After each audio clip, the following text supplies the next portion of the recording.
What's up, YouTube? It is Logan Bricks, and today I'm bringing you a review of LEGO Star Wars 75080 AAT Tank review from 2015.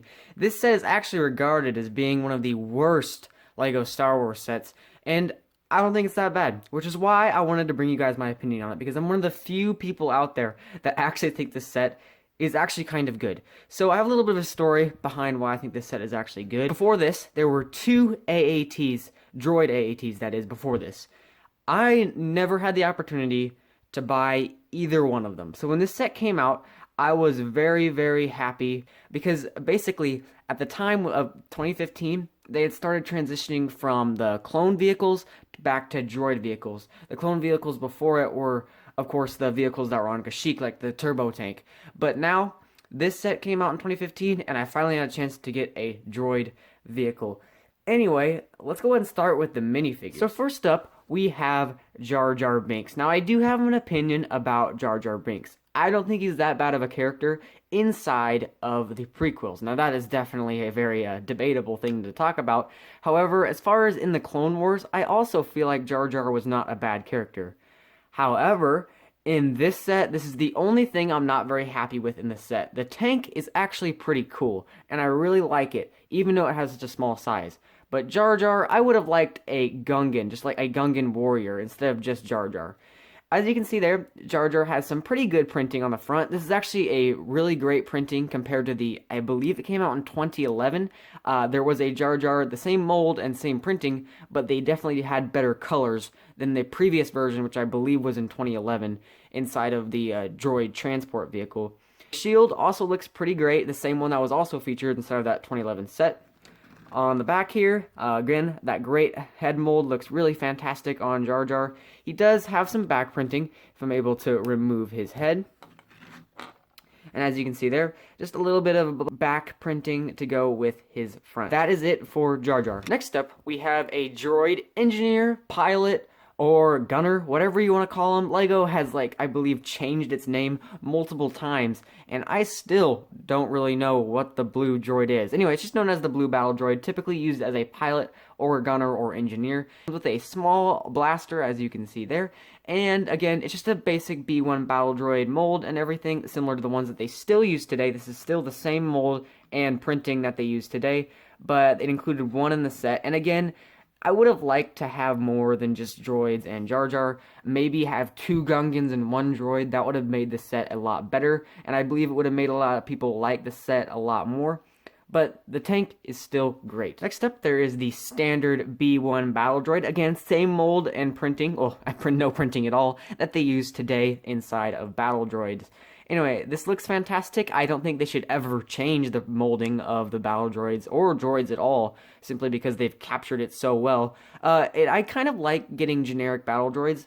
Unlike getting the blue battle droids, these are really great for MOCs. But for me, I'm pretty happy with at least getting one battle droid in the set. Last off, we have the highly controversial and typically known as a bad set tank. Now, the AAT here, the reason why a lot of people think it is bad is because it is severely undersized. However, I don't really mind that. I actually kind of like its size. For a more comparison, there is a battle droid right there. But basically, I don't think it is that bad. In fact, I think this is actually a pretty good size if you're going to try and squeeze down to such a small price of original retail set. Nowadays, you can find it for about the same amount of price. I believe it retails for either 20 or 25. I'm not sure. But this set, I think it looks great, and I really love how they use these pieces here to make the kind of attachments for the back of it. Another one over there. The guns look just like the guns that are on an AAT. The tank does have a play feature. There are two missiles underneath the tank body to represent the gun on top. All you have to do is flick these levers down here, and it'll be able to fire them like so. Or, of course, on camera it won't. Normally it does, but on this side, as you can see, it works actually pretty well, and I really like that aesthetic. It makes it more natural. So on smaller sets that use these, they actually have you do it with your hand instead of having some sort of lever to flick it. So I do like that much better, especially nowadays if they did this on ships and stuff. It's kind of advanced, which is, pretty cool. The head can actually come off because it is on a rotate pin thingy, whatever you want to call that, wheel. That way it can rotate 360 all the way around. And you can open this as a kind of cockpit to put your gunner in. And you can open the body of it to place your other battle droid in. And I will go and say this right now, as you guys can see, the sun is kind of going down, which is why there's so much reflection on the back. And then, of course, my lights aren't doing really much good right now. So, yeah, just ignore that for now. But I actually think it makes this video look kind of cool. My complaint about this, I do have one complaint, and that is that it is a little bit undersized. I will be able to admit that. You see, a perfect MTT, or ATT, or AAT, my apologies, would have a kind of compartment back here. And I would have liked them to be able to replicate that, but obviously for such a small price set, this is basically the biggest thing they could do in a tank. But I really don't think that this set, despite being a little bit undersized, I really don't think it deserves as much hate as it gets. As I don't really think that even the minifigures, I kind of complained about the minifigures just a second ago, but I don't even think the minifigures of all things are that bad. Like, especially the battle droids. Like, what else are they supposed to include? Having one battle droid and one engineer pilot droid is really all they could have done. And you know what? I'm okay with that. I really don't think it's that bad. And I think people really hate this set as like one of the worst remakes ever. But honestly, I don't think it's bad.